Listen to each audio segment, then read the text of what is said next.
Hello everyone, welcome back to my channel Bipasha's blogging. তো তোমরা সকলে কেমন আছো? আমি আর আমার মাম্মাম তো ভীষণ ভালো আছি।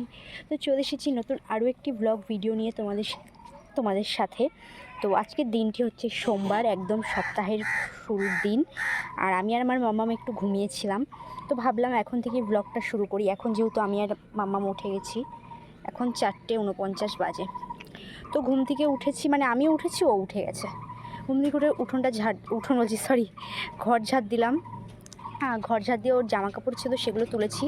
একটু মানে ঘুমিয়ে গেছিলাম আর তুলতে ভুলে গেছি জামা কাপড়। আর ওই সাইডে আছে মামামের বাবার কিছু জামা, আর আমার আছে স্নান করার পর যা মেলে দিয়েছিলাম। তো দেখো, আজ আমি একটা নতুন নাইটি পরেছি। আমার মামাম আর আমি এখন ওইদিকে যাচ্ছি জামা কাপড়টা তুলতে। তাই ভাবলাম এখন থেকেই ব্লগটা শুরু করা যাক। তো এখনও দেখো ঘুম থেকে উঠেছে, কেমন ঘুম ঘুম চোখই আছে। তো জামা কাপড়টা তুলে নিয়ে আসি, তারপরে ওকে একটু খাওয়াবো, খাইয়ে ফ্রেশ করিয়ে দিয়ে তারপরে আমরা আবার একটু ঘুরতে বেরোবো। যা বিকেলবেলা আমাদের যা কাজ থাকে আর কি, ঘুরতে বেরোনো বলতে ওই আমি রাস্তা দিয়ে উঠোন দিয়ে যা ওকে নিয়ে ঘুরে বেড়াই আর যা ভিডিও করি, তাই না? ও বাবা, ঢেকুর তুললো দেখো, মানে ঘুমের আগে খেয়েছে আর এখন ঘুমের পরে ঢেকুর তুলছে। এই দেখো আমাদের নতুন বাড়ি। তোমাদেরকে বলেছিলাম আমাদের নতুন বাড়িটা একটু ঘুরে দেখাবো, ভেতরটা কটা রুম আছে, কোথায় বাথরুম, কোথায় রান্নাঘর, মানে সেটা মানে দেখাবো করে না, দেখানোই হয় না। তো দেখি একদিন দেখাবো এর মধ্যে যে কোথায় কী করেছি আমরা। তো চলো আগে জামা কাপড়টা তুলে নিও। দেখো ওদিকে আছে, এদিকে আছে। তো ফোন হাতে নিয়ে একসাথে ওকে নিয়ে নিতে পারবো না, তো ফোনটা রাখতে হবে, রেখে তারপরে তুলতে হবে। মামাম মামাম মামাম মামাম। তো চলো জামা কাপড়টা তুলে নিই, তারপরে তোমাদের সাথে আবার দেখা হচ্ছে। যেমনটা তোমাদেরকে বলেছিলাম যে রেডি হয়ে তারপরে মামামকে নিয়ে ঘুরতে বেরোবো। দেখো এখন আমরা রাস্তা দিয়ে ঘুরেও বেড়াচ্ছি, তাই না মামাম? আর এটা দেখো আমাদের বাড়ির পেছনে, এটা দেখো পুরোটা কভার করে হচ্ছে পুরো বাঁশঝাড়। মানে আমাদের বাড়ির পেছনে কোনো বাড়ি নেই, পুরোটা বাঁশঝাড়। আর এই দেখো এখন এই রাস্তা দিয়ে একটু হেঁটে বেড়াই, এছাড়া কোথাও যাই না। আর এদিকে দেখো, ওই দেখো আমাদের দোকানটা দেখতে পাচ্ছ? তো দোকানের সামনে দিয়েই দেখো এই রাস্তাটা। কখনো তো সেভাবে বিয়ের পরে বাড়ি থেকে বেরোয়নি, তাই সেরকম মানে দেখানোর সুযোগও হয়নি। এখন মেয়ের পাল্লায় পরে আর কি বেরোনো হচ্ছে, বেরিয়ে এই যে দেখাতে পাচ্ছি তোমাদেরকে। ওকে নিয়ে একটু বিকেলবেলা হলেই ও তো ঘরে থাকতে চায় না, তো তার জন্যে আর কি হচ্ছে রাস্তা দিয়ে এরকম ঘুরে ঘুরে বেড়াই। তো দেখো, আর ও না ঘুরে বেড়াতে ভীষণ পছন্দ করে, কোথাও ঘুরতে যাবে রেডি হয়ে, মানে এগুলো খুব খুশি হয় ওকে দেখি। মানে যদি একবার রেডি হয়ে যায় ওকে আর ঘরে রাখা যাবে, অসম্ভব ব্যাপার। মানে কতক্ষণে ও বাইরে আসবে। তো দেখো দেখেছো চুপ করে রয়েছে।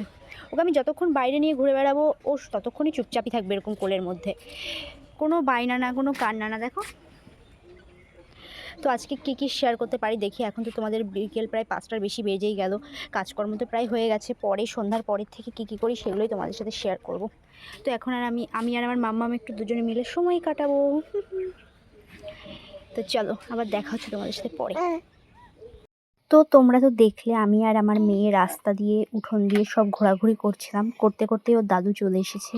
আর দেখো, আর এত বড় একটা কলার কাঁদি এনেছে না, দেখে আমি অবাক। আমি সত্যি কথা লাইফে ফার্স্ট টাইম এই কলার কাঁদিটা দেখলাম, দেখে ভিডিও না করে পারলাম না। তো তোমাদের কেমন লাগছে জানিও, তোমরা কি দেখেছো এরকম বড় কলার কাঁদি? তো যাই হোক, ওদিকে ঘোরাঘুরি করে এসে মেয়েকে ঠাম্মি আর দাদুর কাছে রেখে এসে এদিকে বিছানা চাদরটা পাল্টে নিচ্ছি। যেহেতু আমাদের একটা বাচ্চা আছে, সেহেতু আমাদের সপ্তাহে অন্তত 2বার করে বিছানা চাদর চেঞ্জ করা দরকার, যেহেতু একটা বাচ্চা থাকে তাই। আমি কিন্তু ভয়েস ওভার করছি, ভয়েস দিচ্ছি, আর আমার মেয়ে কিন্তু পাশের থেকে মানে আওয়াজগুলো করছে। জানি না তোমাদের প্রবলেম হচ্ছে নাকি। তো আমার মেয়েও এখন আর কি ভয়েস দিতে শিখে গেছে ওর মায়ের সাথে, ও বুঝে গেছে যে এটা ভিডিও হচ্ছে, এখানে এইভাবে কথা বলতে হয়। তো দেখো তোমাদের সাথে কথা বলতে বলতে প্রায় আমার বিছানা চাদরটা পাতা হয়ে গেছে, দিয়ে আমি একটু ঝাড় দিয়ে নিচ্ছি। তো যেটা বলছিলাম, বাড়িতে বাচ্চা থাকলে বিছানা চাদর মানে সব কিছুই আর কি পরিষ্কার পরিচ্ছন্ন রাখতে হয়। বাচ্চার জন্য। তো আগেও চেঞ্জ করতাম, কিন্তু এখন বেশি মানে ঘন ঘন আর কি চেঞ্জ করতে হয় বিছানার চাদর। তো তারপরে দেখো এক এক করে দেখো যা নিচে রেখেছিলাম সব তুলে নিচ্ছি। ওর দুটো কোল বালিশ, মাথার বালিশ, কম্বল। আর জানো তো আমাদের এখানে কিছুদিন তো দেখছিলে তোমাদের বৃষ্টি হচ্ছে, তো আবার দেখো এখন কেমন আবার ওয়েদারটা আবার চেঞ্জ হয়ে গেছে। এর জন্যই মানুষের আরও শরীরটা খারাপ হয় জানো তো, একবার ঠান্ডা একবার গরম, যেটা পড়বি সেটা একবারে পড়ে যাওয়া হয়, ঠান্ডা নাই গরম। আর এখন তো গরমেরই দিন, গরম পড়ে যাওয়াই বেটার আমার মনে হয়। এইভাবে মানে প্রত্যেকটা মানুষেরই শরীর খারাপ করে। তো দেখো ঘড়ির কাঁটায় পুরো 7:30 বাজতে যায়। তো আমাদের ঘড়িতে একটু ফাস্ট করা থাকে, কেন কি আগের অনেক ভিডিওতে তোমাদেরকে বলেছি যে আমার হাজব্যান্ড ডিউটি যায় বলে 10 মিনিট ফাস্ট করা থাকে। তো আর আমার ভিডিওতে তো এমনি টাইমিং দেখাই যায়। তো এরপরে না আমি বেশি ভিডিও নিতে পারিনি, কিছু শেয়ার করতে পারিনি। তো এই বিছানা গোছানো বা বিছানার চাদর পাল্টানো এই অবধিই আমার ভিডিও ছিল। তো এই দেখো এদিকে বালিশটা না উল্টো করে পাতা আছে, সেটা আবার দেখো উল্টো করে রেখেছিলাম, এই যে এবার একটু সোজা করে দিলাম। তো একটা কথা কি বলো তো, তুমি যেখানেই যাও না কেন, নিজের বাড়ি, নিজের ঘর, নিজের বিছানাই স্বর্গ। কোথাও গেলে দেখবে তোমার ভালো লাগবে না, ঘুম আসবে না, কিন্তু নিজের বিছানায় যদি তুমি একবার আসো, যতই তোমার সেটা কুঁড়ে ঘর হোক না কেন, সেটাতেই শান্তি। অন্তত আমার তো তাই মনে হয়, তোমাদের কি মনে হয় আমি জানি না। তো দেখো পুরোপুরি রেডি আমার বিছানা। আমার এই টিনের ঘরেই শান্তি আছে, এই বিছানাতেই আমার শুয়ে শান্তি, ঘুমিয়ে শান্তি। আর এখন তো ধরো ছোট্ট মেয়েটা আছে আমার, তার জন্য বিছানায় আর কি এত জিনিসপত্র। আর তাছাড়া আগে এরকম ছিল না কিছুই। আর এদিকে দেখো খাটটার ডিজাইনটাও দেখিয়ে দিচ্ছি, কি সুন্দর লাগছে তাই না বলো, লাইটের আলোয় আরও বেশি ভালো লাগছে। তো ওটুকুই ভিডিও করেছিলাম। আর তারপরে দেখো একদিন আমার মা আর আমার বোন এসেছিল আমার মেয়েকে দেখতে। আমার মা তো প্রায় প্রায় আসে, এই তো কাছে বাড়ি বলে তাই প্রায় প্রায় আসে, যদি দূরে বাড়ি হতো তাহলে তো থাকতে হতো, কিন্তু সেটা তো পারে না থাকতে, আসে আর যায় জানো না, সকালে আসে বিকেলে যায়।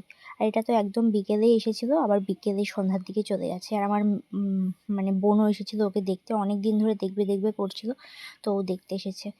আর এখানে দেখো আমার শ্বশুরমশাই সেই পুঁইশাক এনেছে কেটে, সেগুলো আর কি মাকে বেছে দিচ্ছিল নিয়ে যাওয়ার জন্যে। তো এখানে দেখো আমার বোন আমার মেয়েকে বলছে হাই করো মাম্মাম, হাই করো। তো এখানে দেখো এরপরে দেখবে আমার মাও বাঁচতে লেগে গেছে। তো ভিডিওটা আজকে এই পর্যন্তই রাখলাম। তো ভিডিওটা কেমন লাগলো অবশ্যই লাইক, কমেন্ট, শেয়ার অ্যান্ড আমার চ্যানেলটা সাবস্ক্রাইব করো। আর এভাবেই আমার পাশে থেকো, যেভাবে সাপোর্ট করছো। জানি ভিডিও দিতে দিতে একটু লেট হচ্ছে, তো নেক্সট ভিডিও নিশ্চয়ই তাড়াতাড়ি দেওয়ার চেষ্টা করব।